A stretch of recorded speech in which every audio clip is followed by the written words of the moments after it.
नमस्कार.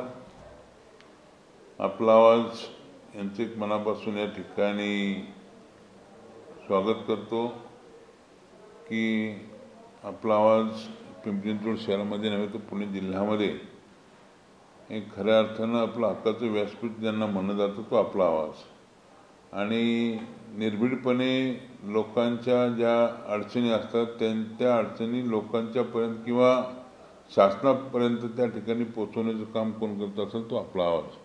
कारण 9 वर्षे त्या ठिकाणी सातत्यानं निर्भीडपणे लोकांची सेवा करण्यासाठी असणारा आपला आवाज आणि त्यांचे संपादक माझे सहकारी मित्र अतुल परदेशी, त्यांचे सर्व सहकारी टीम एक चांगल्या प्रकारे काम करते आणि खऱ्या अर्थानं आपण आयुष्यामध्ये काय करतो ते चांगलं काम लोकांच्यापर्यंत कसं पोचवता येईल ते आपला आवाज त्या ठिकाणी पोचवण्याचं काम करतात.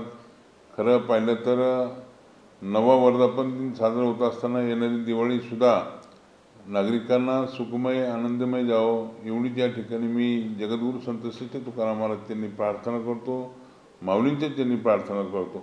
पुन्हा एकदा आपला आवाज यांचं मनापासून या ठिकाणी अभिनंदन करत असताना आपल्याला भविष्य उज्ज्वल आहे आणि खऱ्या अर्थानं लोकांची साथ आपल्यापर्यंत त्या ठिकाणी पोहोचवण्याचं काम त्या ठिकाणी नेहमी करता. मी या शहरातल्या जिल्ह्यातल्या नागरिकांच्या वतीनं आपल्या आवाजाला मी मनापासून शुभेच्छा देतो. धन्यवाद.